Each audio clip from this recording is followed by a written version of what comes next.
아모스 7장부터 이제 9장까지 아모스가 5가지 환상을 본 이야기를 우리에게 들려주는데요. 북이스라엘에게 심판이 임한다는 것을 아모스가 5가지 환상으로 봤다. 이런 내용입니다. 오늘 읽었던 아모스 7장은 5가지 중에 3가지 환상에 관한 이야기예요. 1절부터 3절까지는 메뚜기 떼들이 온 땅에 이제 임한다는 그런 환상을 본 거죠. 왕이 풀을 벤 후 풀이 다시 움돋기 시작할 때, 그러니까 이제 뭐 이 풀이라는 게 지금 우리 말하는 잡초들을 말하는 게 아니라 이제 곡식들의 그 풀들이 지금 다 일어나는 거예요. 그런데 이러면 어떤 일이 일어납니까? 2절에 보니까 메뚜기가 이제 땅의 풀을 다 먹어버린 거예요. 이스라엘은 어떤 나라입니까? 농사를 짓고 사는 나라잖아요. 풀을 다 먹어버리면 어떻게 되는 거예요? 농사가 완전히 다 망치는 거죠. 농업 기반을 완전히 다 무너뜨리셔버리는 거예요. 누가 무너뜨리신 거예요? 하나님이 무너뜨려버린 거죠. 지금 우리도 여러분, 지금 우리 농사뿐만 아니라 뭐 공업, 뭐 여러 가지 일들의 분야들이 있잖아요. 그 모든 분야들을 무너뜨려 버리는 거죠. 삶을 영위해 갈 수 있는 그런 기반들을 무너뜨려 버리는 거예요. 이 환상을 본 아모스가 어떻게 합니까? 2절의 중간에 보니까 내가 이르되 주 여호와여 청하건대 사하소서 야곱이 미약하니 내가 어떻게 서리이까 라고 하나님께 중보기도 하는 거죠. 아모스의 기도를 들으신 주님이 어떻게 합니까? 3절에 보니까 여호와께서 이에 대하여 뜻을 돌이켰으므로 이것이 이루어지지 아니하였느니라 라고 말합니다. 중보기도가 얼마나 중요한지를 우리에게 보여주고 있어요. 아브라함의 기도로 소돔 땅에 그 불이 내리는 심판이 있었는데, 그런데 여러분 조카 롯과 롯의 가정이 구원을 받잖아요. 이스라엘이 또 시내산 아래에서 금송아지를 숭배할 때 하나님이 그들을 다 멸하시려고 했는데 모세가 중보기도 했죠. 그죠? 그래서 하나님이 뜻을 돌이키셨어요. 인류가 죄에 빠져서 다 하나님의 심판 아래 있어야 되는데 예수님의 그 기도가 우리 인류를 살아나게 하시잖아요. 누군가를 살리는 것은 여러분, 살리기 위해서 기도는 너무 중요하다는 것을 우리가 알려주고 있어요. 오늘도 여러분 이 세상을 향해서 기도하는 사람이 얼마나 많이 필요한지 몰라요. 무너져 있는 사람, 죄로 무너져 있는 사람들, 그래서 심판을 피해갈 수 없는 이 땅의 사람들을 위해서 주여 저들을 용서해 달라고, 구원해 달라고. 그래서 여러분 우리의 가정도, 우리의 있는 지역도요. 그래서 정말 하나님 앞에 간절히 기도하는 사람들이 너무나 필요한 시대를 살고 있어요. 왜? 죄가 너무 난무하고 죄는 더욱 커져 있고 회개하지 않으니까. 그래서 여러분 죄는 어떻게 해요? 하나님의 공의와 거룩한 성품을 따라 반드시 그 죄에 대한 심판을 맞이할 수밖에 없는데, 그때 누군가가 기도하는 것부터 이 땅을 회복하기 위해서 기도하는 것부터 시작하는 것은 너무나 중요하다는 걸 우리에게 알려주고 있는 거죠. 4절에 보니까 두 번째 환상이에요.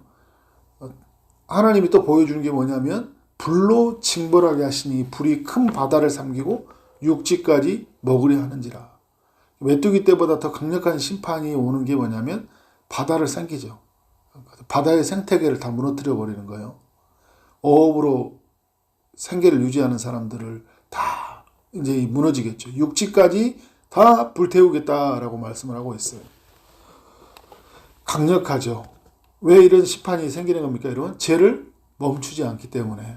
첫 번째 환상이 임했을 때 사람들이 죄를 멈추고 또 회개하고 나가야 되는데 어떻게 해요? 멈추지 않고 여전히 죄를 계속 쌓고 가고 회개하지 않기 때문에 어떻게 하나님의 심판을 피해갈 수 없는 거예요.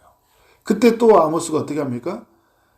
여호와여 청하건대 그치소서 야곱이 미약하오니 어떻게 서리이까. 우리가 심판을 피해갈 수 없고 여기서 견딜 수 없다라는 거예요. 그래서 아모스가 하나님께도 간절히 기도하고 있다라는 거죠. 그래서 여러분 어떤 일이 일어납니까? 주 여호와께서 이에 대하여 뜻을 돌이켜 주 여호와께서 이르시되 이것도 이루어지지 아니하리라. 저는 이제 여러분 어떤 생각이 들었냐면, 우리가 이렇게 살아가다 보면 정말 말도 안 되는 짓들을 많이 하고 살잖아요. 정말 하지 않아야 될 행동들 하거든요. 하지 않아야 될 말도 하고 계속 불순종하고. 그런데 오늘 하루를 우리가 살아요. 별일 없이. 하나님의 기다리심이 있겠죠. 그런데도 제가 그런 생각이 들었어요. 누군가가 기도하고 있구나. 그죠? 누군가의 중보 기도가 있다라는 생각이 들어요. 무엇보다 보좌 우편에서 우리를 위해서 기도하시는 그 주님으로 인해서 우리가 사는구나라는 생각이 들어요. 그러니까 오늘 여러분 북이스라엘은 어때요? 지금 살고 있거든요. 사람들. 나라가 이거 돌아가고 살고 있어요. 근데 그들이 모르는 게 있어요. 누구의 기도로 살고 있어요? 아모스와 같은 뽕나무 재배하는 사람. 그 목동의 기도로 지금도 살고 있다는 것을 저들이 모르고 있는 거예요. 7절에 보니까 또 세 번째 환상을 보이고 있어요. 또 내게 보이신 것이 이러하니라. 다림줄을 가지고 싸움단 곁에 주께서 손에 다림줄을 잡고 서셨더니, 다림줄은 뭐죠? 건축할 때 수평 보는 거 있잖아요. 수평 수직 이렇게 딱 볼 때 다림줄을 세워서 이게 수평인지 수직인지 보잖아요. 그죠? 근데 하나님이 왜 이 다림줄을 서고 계시는 걸까요? 8절에 보니까, 이게 뭐냐, 이렇게 다림줄입니다. 그러니까, 주님이 말씀해 주죠. 내가 다림줄을 내 백성 가운데 두고 다시는 용서하지 아니라. 이게 다림줄을 백성 가운데 둔다라는 게 뭐냐면, 그러니까 여러분이 절대적인 기준의 말씀으로 딱 백성들을 비춰보는 거예요.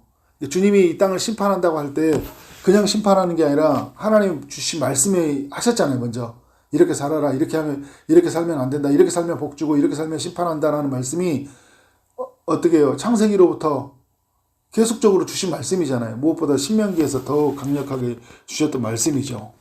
그러니까 여러분 말씀의 기준을 딱 비춰보니까 어떻게 하는 거예요? 어긋나 있잖아요. 비틀어져 있는 거예요. 피해갈 수 없는 거예요. 여러분 지금 이런 게 우리한테 이런 거예요. 딱 하나님의 성경의 말씀을 비춰보니까, 야, 너 지금 말씀 밖에 있잖아. 너는 말씀 밖에 있잖아. 네가 말씀 앞에서 온전한 게 뭐야? 라고 물어본 거예요. 그러니까 여러분 우리가 성경을 펴고 성경을 들으면 어떻게 해요? 우리가 비틀어져 있는 모습이 보이잖아요. 우리가 어긋나 있는 모습이 보인다. 그래서 여러분 성경이 필요한 거예요. 그 어긋나 있는 모습을 고치기 위해서 우리가 해야 되는 거예요. 철저하게 그때 엎드리는 거예요. 주님, 국률이 있어서 도우소서. 네, 여러분 오늘 이렇게 말씀을 보면요, 이런 이야기 있어요. 9절에 보니까 이제 그들이 어떤 죄인지를 말하거든요. 이제 그들의 죄어졌던 죄들이 뭐 이삭의 산당들, 뭐 이스라엘 성소들, 그 여로보암 집들을 주님이 칼로 친다고 이야기했는데, 그 이야기는 뭐냐면 이 모든 것들이 어떻게 해요? 다 죄를 짓고 있다라는 거예요. 죄의 현장이에요. 그래서 말씀을 딱 비춰보니까 이들은 완전히 죄에 무너져 있는 거예요. 그래서 어떻게 다 무너질 거라고 이야기하고 있어요. 11절에 여로보암은 칼에 죽는다. 이스라엘은 반드시 사로잡혀간다. 왕도 죽고요. 이제 나라는 다 망한다라는 거예요. 그래서 북이스라엘 땅에서 다 쫓겨나는 것을 맞이하게 될 것이다. 무엇 때문에? 죄 때문에. 근데 여러분 여기에 첫 번째 환상과 두 번째 환상에 있었던 이야기가 없는 내용이 있죠. 뭐가 없어요? 기도가 없죠. 그죠? 그래서 여러분 이게 의미하는 게 뭔지 아세요, 여러분? 우리의 기도로도 알 수 없는 세상을 만나는 때가 있다는 거예요. 마지막 때는. 이게 종말이 곧 임박해 있다는 거예요. 이게 요한계시록에 나온 이야기예요. 그죠? 요한계시록에 나올 때 우리가 요한계시록에서 계속 그렇게 일곱 인을 떼고, 그죠? 이렇게 환상이 나올 때, 그때 처음에 그 인을 떼고 막 이렇게 할 때는 중간에 뭔가 이렇게 돌이킬 수 있는 하나님의 사인이 있어요. 그런데 여러분 어떻게 해요? 일곱 나팔을 불 때는 일곱 대접까지는 그래요. 근데 일곱 나팔을 불고 나갈 때는 어떻게 하는지 아세요? 마지막에는 하나님이 돌이킬 수 있는 시간을 안 주셔요. 무슨 말이냐? 즉각적인 심판이에요. 이게 지금 이 다림줄을 통해서 하나님 알려준 게 뭐예요? 이제 말씀에 딱 기준을 봐가지고 어떻게 한다는 거예요? 심판한다는 거예요. 근데 이때 참 그럼에도 불구하고 이게 말씀이 들려주고 있다는 것은 지금이라도 늦지 않고 하나님 앞에 엎드려야 되는데, 이때 방해하는 사람이 나타나죠. 누굽니까?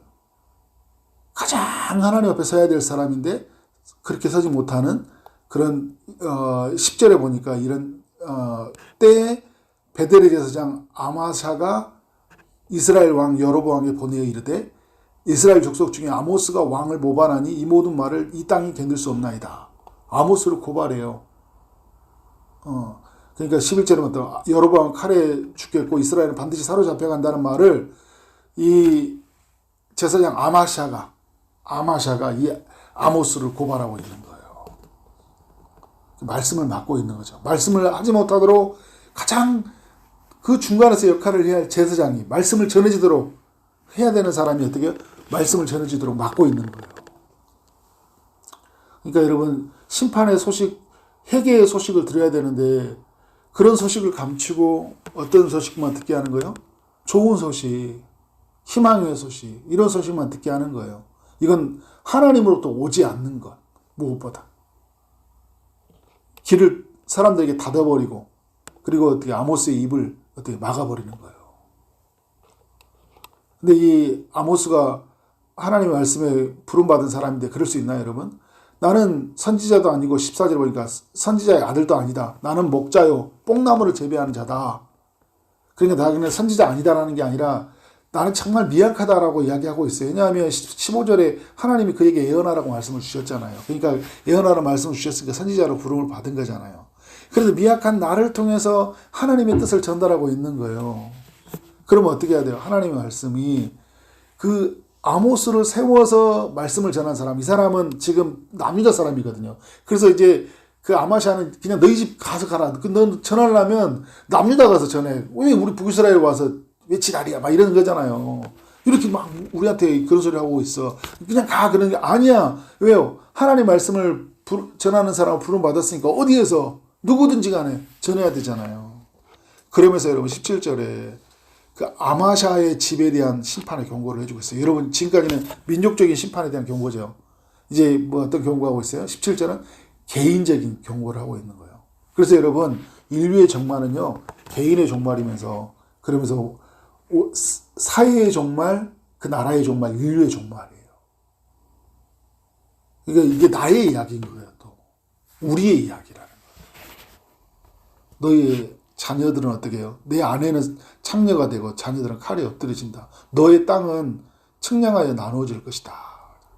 너는 더러운 땅에서 죽을 것이다. 그러니까 그 아마샤의 땅도 아마샤도 죽고 자녀들 아내. 그러니까 여러분 이런 거잖아요. 죄는 뭐예요? 모든 것을 파괴해요. 모든 것을. 나와 내 가족까지 다 고통을 준다고요. 근데 여러분 회개는 뭔지 아세요, 여러분? 모두를 다 살리는 거예요. 모두를 살리는 거예요. 이스라엘은 이러잖아요. 이스라엘은 반드시 사로잡혀요. 그러니까 이 아마샤의 이 이상한 사람의 한 사람의 등장으로 인해서 어떻게 해요? 나라까지 회개할 수 있는 기회를 잃어버리게 만든 거예요. 여러분 이게 엄청 무서운 거예요. 누군가가 회개해야 되는데 회개할 기회를 잃어버리게 만든다.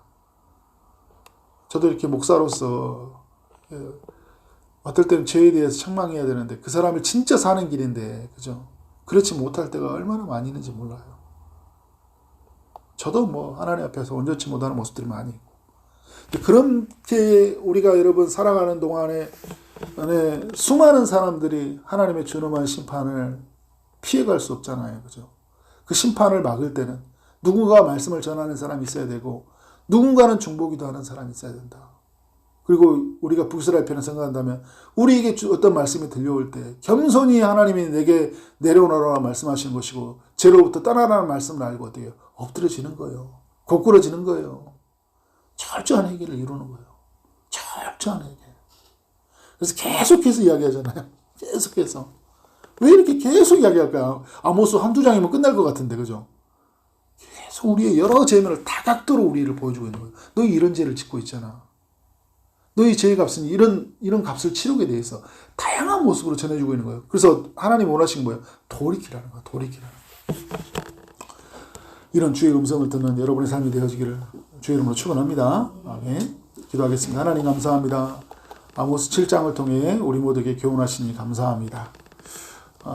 북이스라엘에게 메뚜기 떼와 불로 임하는 심판의 소식들이 들려왔을 때 아모스의 기도가 있었듯이 오늘 이 땅의 심판의 소식 앞에서 오늘 기도하는 우리의 삶이 되게 하여 주옵소서. 주님, 다른 일과 같은 말씀으로 어긋나 있는 우리의 삶을 보게 하시고 비틀어져 있는 우리의 삶을 돌이킬 수 있는 것은 주 앞에 회개하는 길이라는 것밖에 없다는 것을 저와 우리 모두가 알게 하여 주옵소서. 말씀으로 돌아가서 삶이 온전히 이미 하나님께로 돌아가는 그런 구원의 역사, 다시 살아나는 생명의 역사가 있게 하여 주옵소서. 오늘도 주님이 함께 하시고 은혜 베푸실 줄 믿사오며 예수님 이름으로 기도를 싸움나이다. 아멘.